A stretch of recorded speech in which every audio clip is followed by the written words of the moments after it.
Hey, FlimsyLunchTray here, and welcome to World of Warships for our Saturday video, where today I'm featuring the Tier 10 American premium battleship, the Ohio, which you can pick up for Research Bureau points in the Research Bureau and the Armory. And if you don't have access to Research Bureau yet, I'll throw a video at the end of this video that goes over all that information.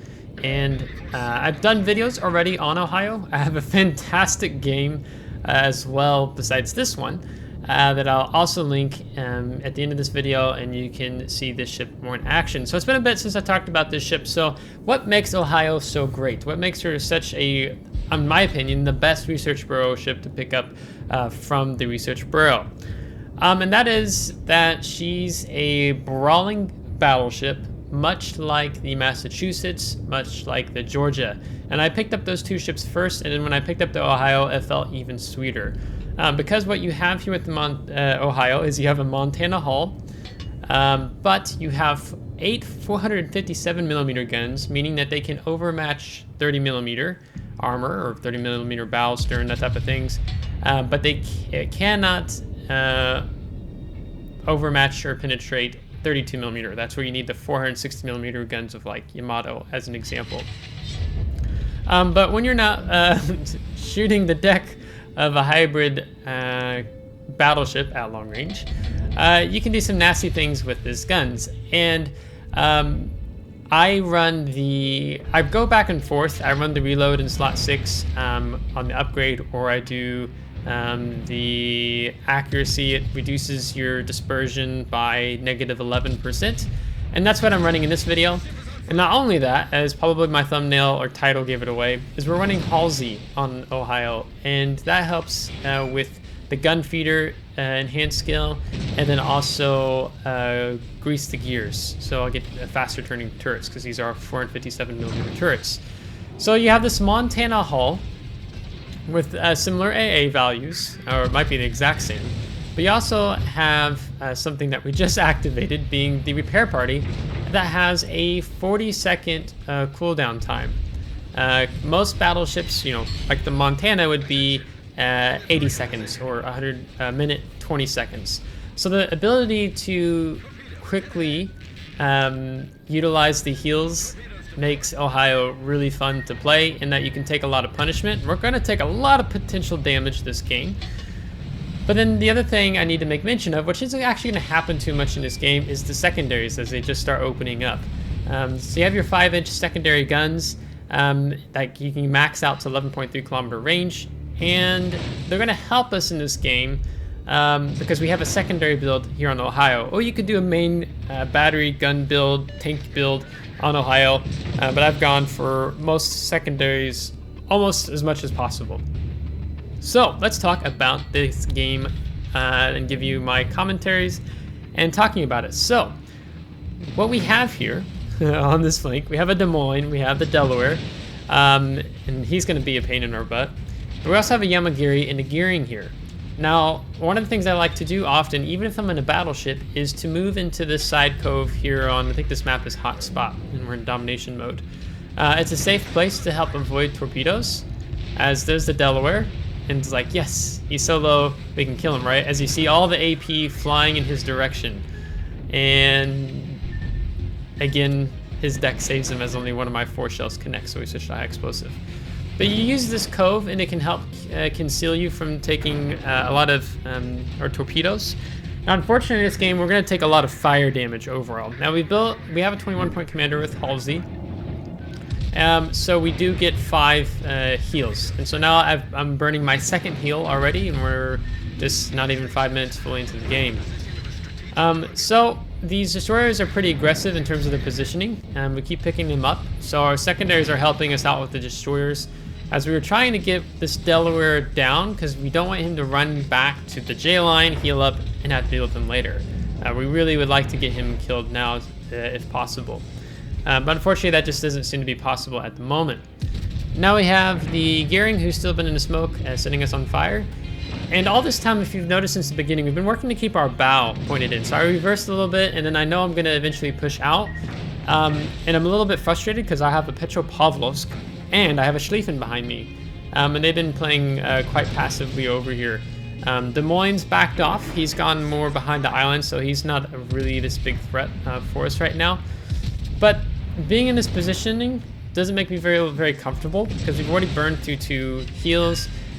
We keep regularly getting set on fire. Here comes the Delaware planes. So I'm going to take the gamble, and I believe that there's a break in their torpedoes right now. So I'm actually going to pull out, and I'm going to turn away, and I want to show as small as profile as possible to the enemy Poison and the Delaware that are currently over here, and soon the Montana is going to be joining over here. So we get our guns off, and then we're just going to turn out here. It will slow down. We're not running back up to the C, B, A line. We're just turning out, presenting as small as target as possible. And also presenting a smaller profile target to the Poison, because he's a bit larger battleship than us since he has the GK hull. We see the Delaware again. I raise my aim up because I expect him to turn out just as you see him doing on the mini-map. He's turning out. He wants to probably get some more heals off. So we raised our salvo there, but one of the things that can be a bit difficult is when you're only able to get 4 of your 8 457mm guns off. It means that you are going to have some salvos that unfortunately you're just going to miss in comparison when you're playing something like the Montana that has the 12 4 and 6mm guns. Now, one of the things I really like about the Ohio is that I can punish bow and cruisers, like Minotaur, Des Moines, Salem, that type of thing, of course. But in comparison to Montana, I like the ability of having that quicker cooldown time on the repair party, and the fact that you get enhanced secondaries, and that you can do things, in my opinion, you can tank and handle pressure much better in Ohio than you can the Montana. And that's one of the reasons why I think just the combination of all these overall characteristics and strengths of the Ohio makes her like the best research burrow ship, and I definitely recommend picking up before any other research burrow ship of the research burrow ships I have thus far. So we're hoping to try to get some damage in a Delaware, but he's playing smart. He's angled out. He's not showing us the broadside. We can still penetrate, we can still go over pins, but we're really trying to sneak through, and maybe we can break through the deck and get into that Citadel armor scheme. So we're going to reverse in. We still have this Yamagiri, we still have this gearing threat. They've been pointing more attention towards our Petropavlovsk. Our Schlieffen, he went in too far and died. No one was pushing with him at that point. So it's kind of this, he was too passive, and then he decides to push, and he's pushing into Montana, Des Moines, Poison, Yamagiri, Delaware, gearing, right? So not smart on his part. Or maybe Yamagiri's already dead. Maybe Yamagiri's already dead, I'm not sure. I can't remember at this point in the battle. But gearing, I know, is still alive. And we do finally get that Citadel, well actually it was on the Napoli, as he moves up and showing us broadside. So as we reverse, we're getting a glimpse into the mid of the map. And you can see that we're not doing so well. So enemy team has 9 ships, we currently only have 6. But this Montana is getting punished, so we're going to switch our attention to him. And the Des Moines decides that he wants to pick on us a bit. So that's going to be something difficult that we're going to have to try to figure out and deal with. Venezia takes out the Montana, which is great. He was playing a bit passive in the beginning, but he's going to actually have a pretty decent game here. So Delaware shows up again, but then I see the Des Moines, so I immediately switch my guns back to Des Moines, as we're burning our 4th heal at this point, and we have over 2.1 million potential damage, and that number is only going to keep going up. So we're going to raise the shot a little bit. I think he wants to duck in behind the island, so I'm trying to aim as such. The gearing is focusing on dumping torps on the Petropavlovsk, which is honestly pretty good for him, because the Petropavlovsk is more of a threat for him than myself. Yeah, I think the Yamagiri has already died. Holland is now coming in over to join the battle, which is not good for us. But our secondaries have the gearing in range, as I did select the Holland initially. Des Moines is sending some AP into our side, which is not good. This is a very bad position for me now at the moment because of this crossfire this Des Moines has set up. And we eat a 10k salvo. I think that was from the Poison, maybe. So we're going to turn out here as we lose our Petropavlovsk. And we're gonna look for this Des Moines again. As our heals come back up, our heal is what's saving us here. And I raise it, I bring it down a little bit, and I'm using the mini map, and we're gonna follow the shells in, and money. So that's fantastic. And that's gonna also help our Venezia as he's pushing in through C. And now we see Ibuki, and I was switching to high explosive, then I switched back to AP. And this Ibuki does something really well here. He knows I'm looking at him, and he completely cuts the throttle. And I was getting a little thirsty to get rid of him here. But he does a really smart job. He kills the throttle, and he turns out. So sometimes when you have these very alert cruisers, now I know Ibuki's a very alert cruiser player, you can sometimes just fire 1 or 2 turrets and then send the rest of your salvo and see what type of move he makes. So Void, who I'm divisioned up with, he's in Ulster-Rutland, he's grinding it. He's getting focused out here by the Delaware, the Gearing, and the Holland. So we're going to do what we can to help him here. So we have the high explosive. You want to switch to high explosive when you're dealing with destroyers, when you're in the Ohio. We prioritize our A sector. Looks like we're going to take 2 torpedoes here, and I'm really not sure if we're going to live through this as we eat a little bit of another salvo. And we hit the DCP and 1,920 as we've crossed over 3.3 million potential damage now. So now my goal is to try to help Void out as much as possible before I die, thinking that it's only going to take 1 more battleship salvo to end me since we have no more heals. We get lucky with RNG's there. The battleship salvo completely avoids us. We do lose Void, but it looks like we are going to pick up the Gearing here. And then we're going to instantly switch over to the Holland. Our rear turrets are loaded, meaning we're going to switch to him. And with 123,000 damage, we pick up both the Implacable Confederate talents and the, I can't remember, what's the name of the other? The Untraceable. And I've never, ever activated these skills, I mean, exactly at the same time. I think typically I have either just one or the other.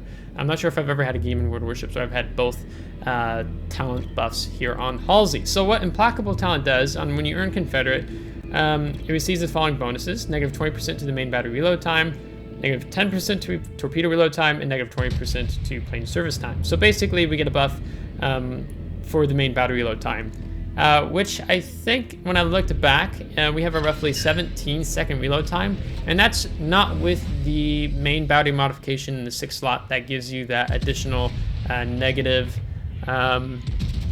looks like maybe about 18, the reload in slot 6. Now he popped his spotter plane, so I'm like, oh, I'm probably dead here, because he does get 1 of his turrets off, but we bounce 1 and the rest land short.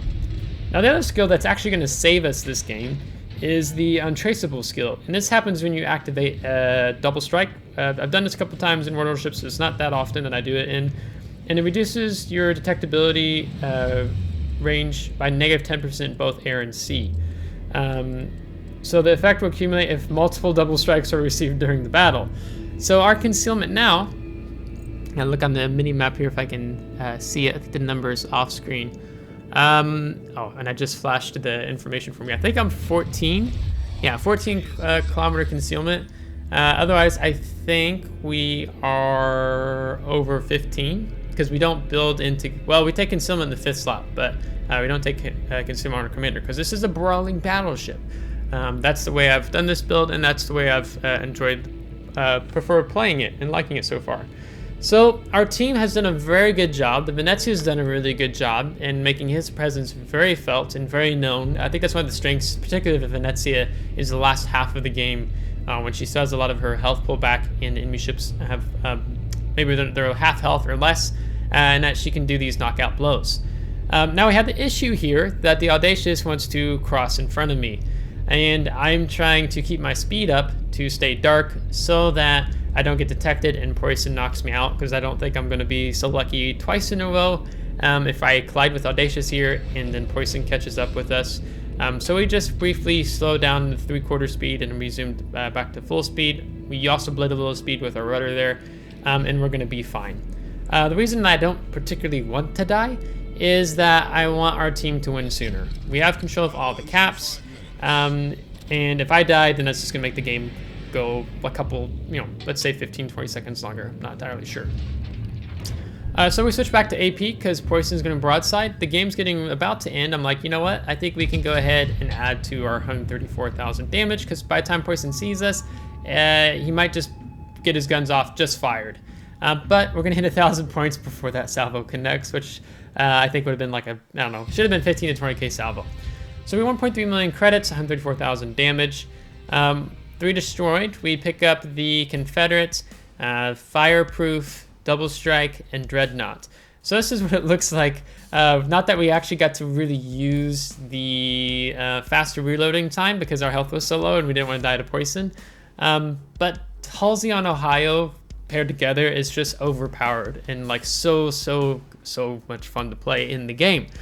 So top of the team with 2,297 base XP, our Shinmikaze player, also need to give him a shout out. He did really good. In eliminating ships as they went into the mid-board. He played a very well flanking position if you paid attention to the minimap and saw he was set out. Damage received was 183,000 damage, almost 184,000 damage with the 3.5 million potential damage that we took. So we damaged modules, 23 AA guns, and then I think our steering gears got knocked out. And this is what it looks like premium count after cost, service of battle, that type of thing. So all in all, a very fun game that I wanted to share with you that I just had a couple days ago and that we get to highlight here in Saturday's video. So on Monday, Tuesday, I plan to showcase the Venezia on Monday, and then Tuesday we'll do an upgrade commander build on the ship. As reasons why we didn't do that typical Friday, Saturday setup, I explained at the beginning of yesterday's video on the dev blog, which a lot of ships are coming. Poor Leander getting nerfed repeatedly for the past 2 years. And you can see a lot of buffs coming for majority of ships in the game, or a lot of ships in the game, particularly for the Italian ships too. So if you liked this video, give it a thumbs up. If you didn't, give it a thumbs down. Subscribe if you do want to see more. If you're subscribed, thanks so much. I appreciate it. And you can catch us on Twitch as well, as I just started streaming there this past week. So until next time, take care.